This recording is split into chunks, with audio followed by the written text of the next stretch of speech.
Hello, I'm going to share a post from Tumblr today. Link will be in the description, of course. It's from the blog called Girls from Mars, and it is titled 25 Questions for Transgender Activists and Supporters. She writes, feel free to answer these questions seriously or add to the list if you're a fellow gender critical person. I'm just going to go over her 25 questions she posted. Number 1.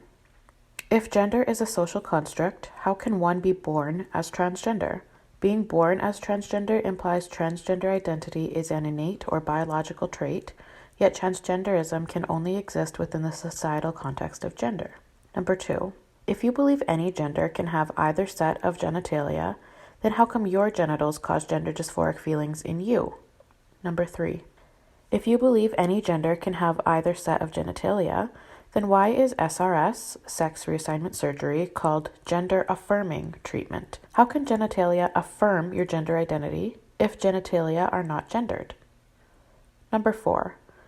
If clothes have no gender, then how come certain items of clothing affirm your gender identity? Number 5. If you want to break the gender binary, why do most transgender people dress according to the societal norms associated with their self-proclaimed gender? Additionally, why do most non-binary people dress in a more androgynous style if they wish to dissociate gender identity from gender stereotypes? Number 6. If you argue that TERFs reduce women to their bodies, genitalia, or reproductive abilities, then why do you advocate for organ-based language, for example, menstruators, uterus bearers, bleeders, birth givers, ovary havers, vagina owners, etc.? Surely this language reduces people to their body parts. Number 7. If sexual orientation is based around gender identities, and if gender is a social construct, then is sexual orientation not also a social construct by extension? How can anyone be born as gay, lesbian, bisexual, or heterosexual if those identities revolve around gender, which is a social construct? See also question number 1. Number 8. If sexual orientation is not innate and based in biology, how is one's sexual orientation formed? Number 9. If one's gender identity should not be presumed on the basis of their presentation or physical attributes, then what is the point of socially and/or medically transitioning? Surely you participate in the exact same social construct you wish to abolish? Number 10. Given that gender is a social construct, do you think that by abolishing said construct, we could put an end to gender dysphoria? Number 11. If gender is a social construct, and if gender identity is based around societal gender norms, do you think that women willingly identify with misogynistic gender norms? If your answer is no, then please explain what a female gender identity is based around. If your answer is yes, then please explain why women identify with said misogynistic gender norms. Number 12. If gender is a social construct and if gender identity is based around societal gender norms, do you think that men willingly identify with being misogynistic towards women? If your answer is no, then please explain what a male gender identity is based around. If your answer is yes, then please explain why men identify with misogynistic ideals. Number 13.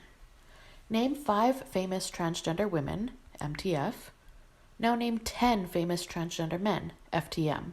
If transgender men have male privilege, it should be easier for them to become famous, so this exercise should be easy. Number 14. If transgender women are oftentimes perceived as male, then why don't they have male privilege?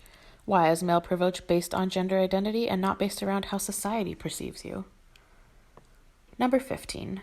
If transgender women are allowed unconditional access to women's spaces, do you think cisgender men would take advantage of this by pretending to be transgender women? Number 16, related to question 15. How do we separate transgender women from cisgender male predators? How can we tell the difference if both claim to identify as transgender? How do we verify someone's true gender identity? Number 17. If your answer to question 15 and 16 is that nobody would possibly lie about their gender identity for personal gain, what is this assumption based on? Why wouldn't people lie for personal gain? Number 18. If gender and sex are two different things, why does calling a transgender woman a male woman constitute misgendering? Vice versa for calling a transgender man a female man. Number 19. If gender and sex are two different things, why can't I identify as an AFAB transgender woman? Why would my assigned gender prevent me from identifying a certain way? Number 20. If gender and sex are two different things, why do trans people want to change the sex markers on their legal documents, for example, birth certificates, driver's license, ID cards, etc.? Number 21. If gender and sex are two different things, and if sexual orientation is based around gender, how can anyone feel sexually attracted to any other person before knowing their gender identity? If your answer is, they assume the gender identity of the other person, then isn't your sexuality reaffirming gender stereotypes or based on that? See also question number 9. Number 22. If Donald Trump were to come out of the closet as a transgender woman, would you argue he was the first female president, and would you argue he had no male privilege at all? If yes, please explain how closeted transgender women do not benefit from being perceived as male. Number 23. If sex and gender are two different things, why is it problematic that trans women are excluded from female sports leagues, given that sports are sex segregated and not gender segregated? Number 24, related to question 23, how can one receive misogyny if they are not perceived as women in the first place? Why would anyone be misogynistic against someone if they perceive that person as a man? Number 25, related to question 24, if your answer is that not being perceived as your identified gender is transphobia, then why does a lack of misogyny constitute transmisogyny? Great post, great questions.